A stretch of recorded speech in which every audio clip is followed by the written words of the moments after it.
Trust. It's the most overused word in leadership. Everyone talks about it, but very few people actually have it. And here's what most leaders do not realize. If your team does not trust you, every other skill you have is worthless. Your strategy doesn't matter. Your experience doesn't matter. And your title, it doesn't matter. Because a team that does not trust you will comply to your face and they'll quit behind your back. I've spent nearly 30 years learning what trust actually looks like at 30,000 feet in the midst of a combat zone and in boardrooms across the country. And I can tell you that most leaders, they have no idea why their team does not trust them. Today, I'm going to show you 3 reasons your team has stopped trusting you. And I'm going to show you exactly what to do about each one. My name is Jason Harris, and I spent nearly 30 years in the United States Air Force flying missions all around the world. I've done combat operations in Iraq, Afghanistan, and the Horn of Africa. I've done 11 combat deployments, more than 470 combat missions. Today, I fly the Boeing 777 airplane for American Airlines with nearly 300 people behind me every flight. And I have taken what I learned in the cockpit into companies like Caterpillar, Lockheed Martin, and Ford. What I have seen over and over is this. The organizations that win are not the ones with the best strategy. The organizations that win, they're the ones where people actually trust each other. And most leaders, they've never been taught how to build that kind of trust. This video today, it's about trust, not the inspirational poster version, not some random trust falls, the real version, the kind that saves lives in the air and saves teams on the ground. Today, we're going to cover 3 different things. First, we're going to discuss why your team will never trust a leader who has not done the work to earn it and what that work actually looks like. Second, we're going to talk about the one mistake that silently destroys trust faster than anything else. And third, the real test of whether your team trusts you and why most leaders are failing it without even knowing. Point number 1 today. Your team will never trust a leader who has not done the work. When I was a freshman at the United States Air Force Academy, I signed up for a course called Airmanship 490. It's really skydiving. I was a 4th generation military member and my grandfather served, and I wanted to make my grandfather proud. We went down to the airfield and we trained Monday through Thursday. Very intense preparation for this jump. How to exit the aircraft, how to position our bodies, how to count when we came out of the airplane, how to deploy the parachute safely. And Friday of the same week was jump day. I got in the back of the line thinking that I would go last. Turns out I ended up going out the door first. I'm 4,000 feet above the Rocky Mountains, and the jump master, I'm standing in the door, the jump master looks at me and he says, "Go." And I look down at the ground and I realize it's a bad idea. And I look at him and I say, "No." And in that moment, he realized I need a little bit extra help. And so he helped me out the door, shoved me out of the airplane. I began tumbling fiercely through the sky. All I saw was ground, sky, sky. And I was completely out of control. I had forgotten everything that I was trained on that week. I'd forgotten every position, every technique, all of that stuff. In an instant, it was gone. And then something happened. My training kicked in those moments as I was flailing through the sky. Arch your body. Count to 10. Deploy your drag chute. The main chute will open. You'll run through your checklist. And suddenly, after I deploy my chute, I'm floating above the Rocky Mountains and I'm thinking that I'm on top of the world. You know, at the end of that jump, when they pull the video from the cameras, that entire chaos lasted roughly 3.8 seconds, less than 4 seconds. But the only thing that saved me was not courage. It was not experience. It was preparation. It was the training I had done before I ever stepped onto that airplane. You see, in that day, I learned something very powerful. And I've carried this learning that I received during that training for nearly 30 years. You do not rise to the occasion, but you fall to the level of your training. And there was something else that one of my instructors said to me when I was at the Air Force Academy that also applies to this lesson right now. I had one of my instructors, and before every test, he would say, "I don't bid you good luck. I bid you good preparation." And I carried those lessons with me throughout my lifetime. And when I look at the lessons that I learned during that skydiving or that Airmanship 490 program, I learned that Preparation matters, and it's not about rising to the occasion, it's about falling to the level of your training. That's true when you're in a free fall from 4,000 feet above the ground, and it's true when you're leading a team of 10, 50 people on Monday morning. Those jump instructors that trained us, they weren't seasoned jumpers, they weren't seasoned military members, they were college cadets just like me. I'm talking 19, 20, 21 years old, and I was able to trust them with my life because I knew that they had done the work. They knew the procedures, they knew how to train us for everything that could go wrong, and they knew how to train us for success. Their competence earned my trust. It wasn't their age, it wasn't their rank, it was their preparation. You see, when you show up as a leader, and your people know that you've prepared, and your people know that you understand what they do, your people know that you are ready to make decisions and you're ready to help them make decisions, they know that you are prepared. And they will gain a level of commitment and they will gain a level of trust for you and towards you and with you because of your preparation. In the cockpit of my Boeing 777 airplane, there are over 500 buttons, knobs, and rheostats. That's a lot of stuff going on at any one given time. And I'll tell you a secret if you promise not to tell anyone. I don't know what they all do. But what matters most is not that I know what they all do. What matters most is that I know the right button at the right time for the right reason. Because when the fit hits the shan in the middle of the night and you have to make a decision, it's not about all of a sudden thinking. It's about being able to solve the problem at hand. And you can only do that with preparation. This level of preparation, being able to know the right button at the right time for the right reason, that is what your team needs to see from you. They need to know that when the fit hits the shan, when things go crazy, they need to know that you're prepared. They need to know that if they get into a sticky situation, a challenging situation, an issue that they've never seen before, that you're prepared to help them solve the problem, that you're prepared to help them make decisions in the heat of battle. How many of you work for a leader right now that talks a big game, but in reality, they don't know anything. They don't know the details of how that work get done, and they don't know how to help you. Your team sees through that instantly. The first thing that they're going to evaluate about you as a leader is, does this person actually know what they are doing? Your people are also going to be worried and concerned if you know not only what they're doing, but if you actually know them and have some type of connection. They're constantly evaluating you and they're constantly deciding if they're going to trust you. And that trust begins with credibility. Does this person actually know what they are doing? Trust begins with credibility, and credibility starts with preparation. If you skip the work before the moment, your team is going to know. They might not say anything, they might not tell you, but I promise you, your team is going to know that you have no idea what you're doing. And that's where trust begins to crack. That's where it begins to break. You see, the leaders that I see who lose their teams the fastest, they're the ones who try to delegate everything to their team, and they have no understanding of what they're doing and what they're delegating. Not because delegation is bad, but because they've never learned the work or understand it well enough to earn the right to delegate it. Your people are not looking for perfection.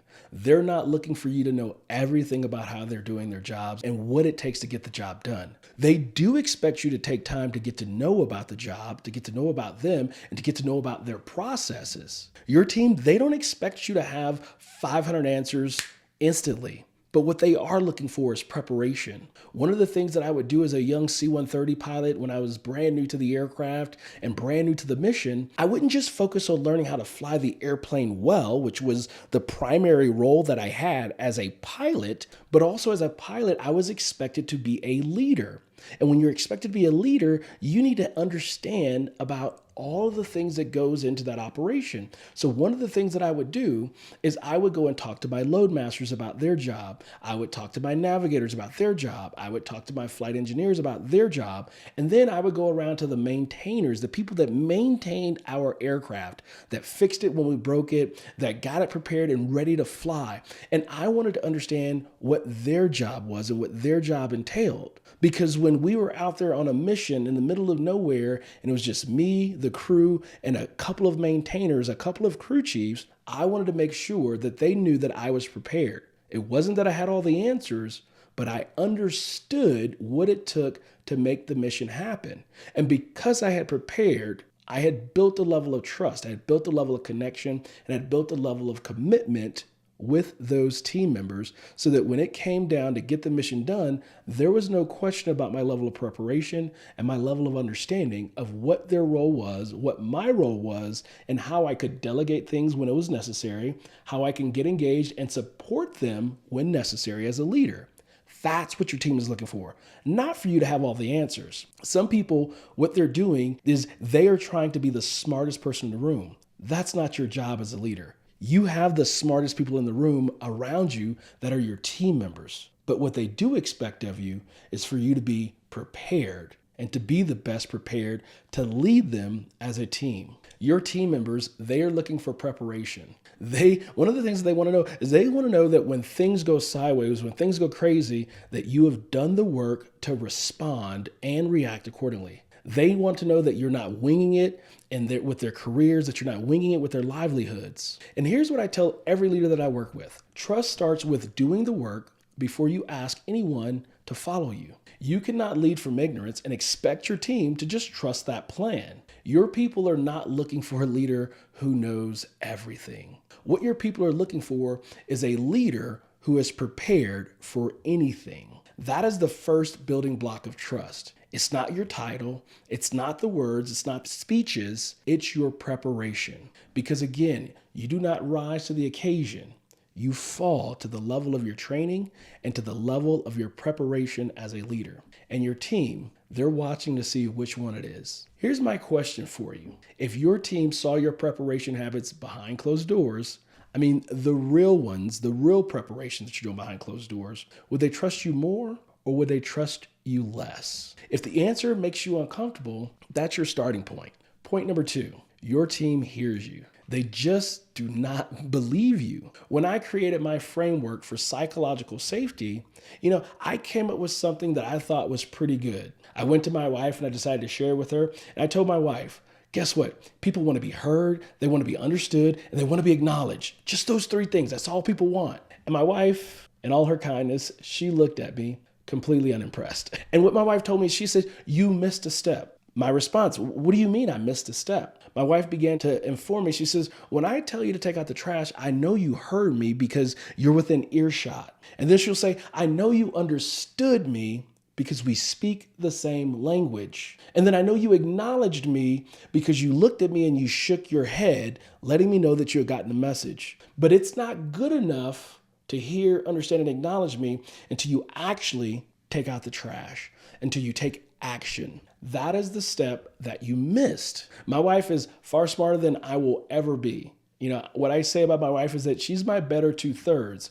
And guess what? She was right. Hearing, understanding, and acknowledging your people, that's not enough. Once you hear them, understand them, and acknowledge them, you must take action. Because every time you hear someone and you do nothing, you are not building trust. What you're actually doing is you're destroying it. I see this in organizations that I work with every single week. Some of these leaders, they're holding town halls, they'll send out surveys, and they have this idea. They say, I got an open door policy. And then nothing changes. They say, my door is always open. And then their team takes the time to give them some honest, direct feedback. And what they realize is that it just goes into this black hole. And that is actually worse than you ever asking them for their feedback. This is what I call the say-do gap. You see, when you invite people to give you feedback and you don't do anything about it, and they feel like it just goes into a black hole, you don't even acknowledge that you received their feedback, that's actually worse than you asking those people for their feedback. Because how would you feel if you continue to provide insight, perspective, and give someone feedback that they're actually asking you for? They don't acknowledge it, that you gave them the feedback. They don't do anything with it. And it's like you just put it in a random box that just disappears. That doesn't make people feel good. This is what I call the say-do gap. It's the distance between what a leader promises and what a leader actually delivers. The difference in what they say versus what they actually do. A lot of times there are leaders out there, they talk a really good game and they say, "Hey, give me all that feedback," and then nothing happens with it.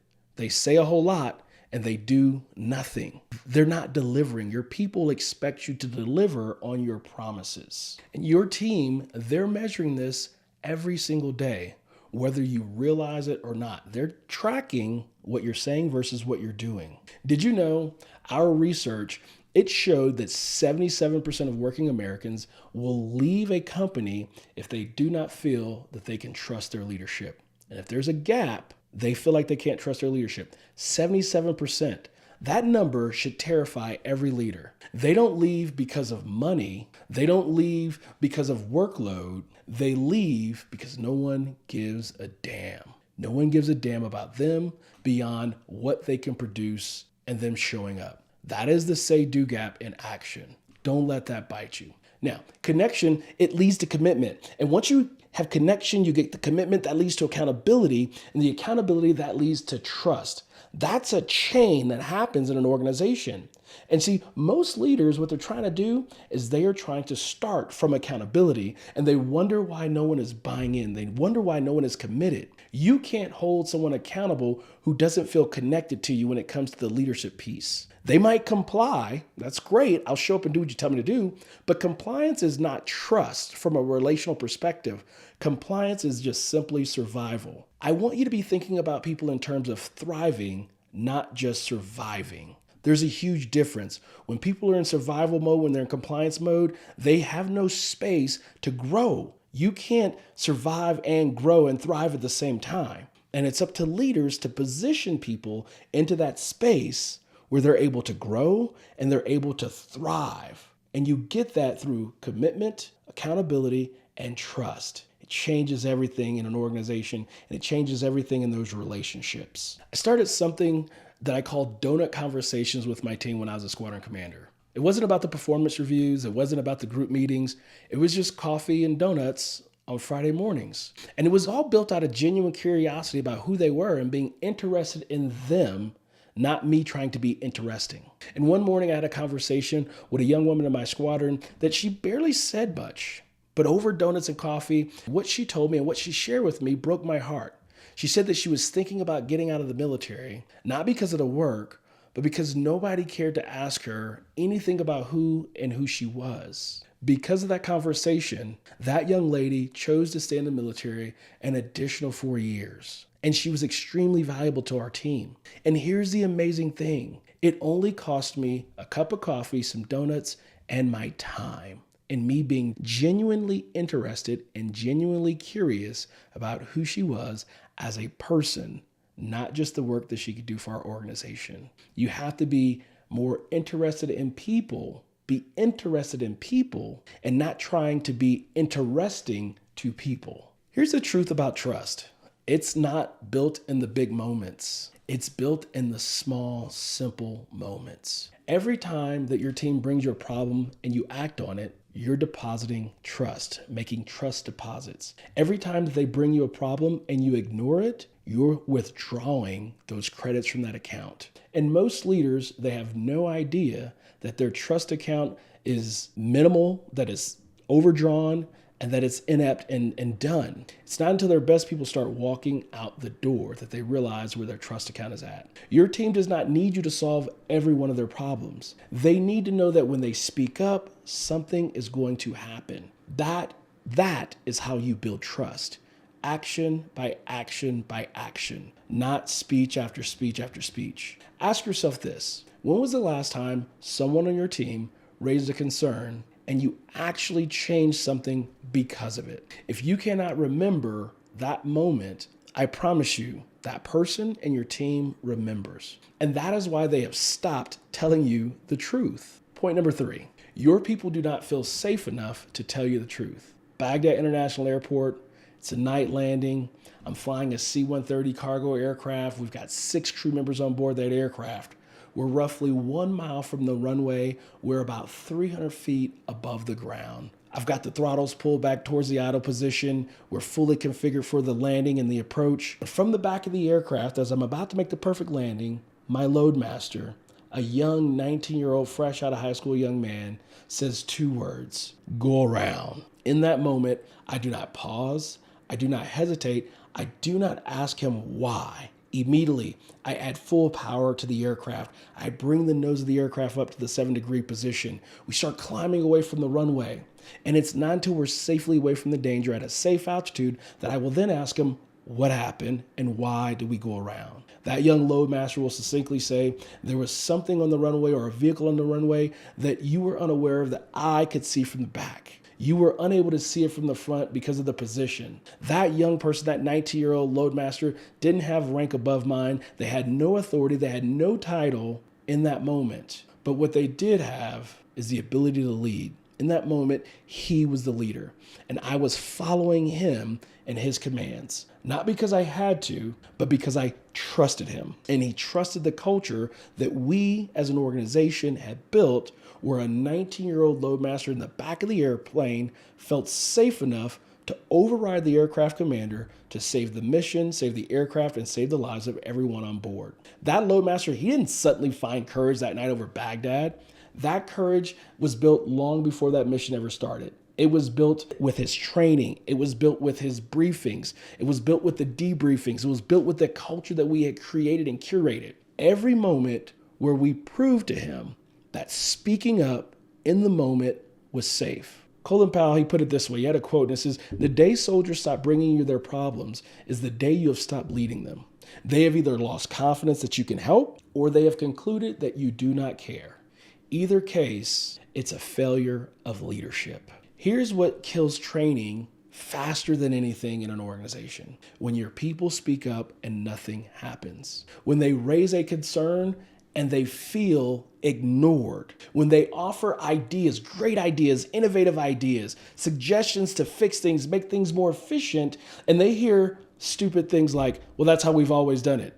Or stupid things like, you know what? Like, we don't care, you're too new and you don't know what you're doing. You don't have to agree with everything that your people say, but if they believe that their voice doesn't matter, I promise you they will stop using their voice, and they will stop speaking up, and they will stop bringing you the issues, and they will stop pointing out the problems, and they will stop trying to be innovative because they will stop caring. And that's not them being disengaged, that's just self-preservation. See, what we learned is that the best organizations, they don't concentrate trust at the top of an organization. They distribute trust across every level of an organization, and they distribute leadership across every level of an organization. When you look at a special operations organization, what you find is, yes, in the military, we do have rank structure, but in a special operations environment, what we learn is that every person on that team has a role to play. And at any given time, every person can step up and lead the mission and lead the operation. Leadership then, when you actually distribute it across an organization, leadership then becomes contagious. And that only happens when people feel like choosing responsibility feels safer than staying quiet, when speaking up feels safer than staying quiet. Here's what I know from nearly 30 years in the United States Air Force. The real test of trust, it's not whether your team follows orders. Anyone will follow orders when the boss is watching. You see, the real test, it's whether they will challenge you when something is actually going wrong. Whether that youngest and newest person on your team, whether they feel safe enough to actually say, go around. And trust that when they say go around, that you will listen. When you build that kind of trust in your organizations, you don't just have a team. What you really have is you have a force to be reckoned with. And that is what I call no fail trust. So here's the honest question. If the youngest and newest person on your team, if they saw something dangerous, if they saw something wrong, something that could cost you and them everything, would they speak up? Would that person feel safe enough to actually challenge you and challenge the leadership? If the answer is not an immediate yes, you don't have a trust problem. What you have is a culture problem. What you have is a leadership problem, and it all starts with you. Let me go ahead and prepare to land this airplane, so to speak. 3 things. Trust starts with preparation. Your team will never follow a leader who's not done the work. You do not rise to the occasion. You fall to the level of your training. And lastly, do the work first. Earn the right to lead and earn your title of leader. Trust is built in small moments, not big speeches. Every time your team members speak up and something happens, you'll begin to make trust deposits. Every time they speak up and nothing changes, you'll be withdrawing from that trust account. Close that say-do gap right now. And the real test of trust is whether your people feel safe enough to actually tell you the truth. I want to challenge you to build a culture where the loadmaster in the back of the aircraft can call the go around even on the aircraft commander or that senior leader or even people that are in the C-suite. That 19-year-old over Baghdad did not save the mission because he had rank on his shoulder or some cool title. He saved it because we had built a crew and we had built a culture where a young person, the newest person, felt safe enough to challenge the aircraft commander or the CEO of that airplane. That is what trust makes possible. That is no-fail trust. If you want to go deeper on this with me, I've created a free 2-minute leadership assessment. It takes less than 2 minutes. What you'll get when you fill out that trust assessment, you'll get your score immediately. And what it's going to show you is going to show you specific areas where your team's trust might be breaking down, and it'll show you some areas for improvement. The link is in the description. And if this message resonates with you and hits home, I'd love for you to subscribe to this channel and share it with others. I'm putting out great, powerful, impactful content every week for leaders who are done with being average and ready to soar and build teams that truly perform at the highest levels. Blue skies, fair winds, and all the best.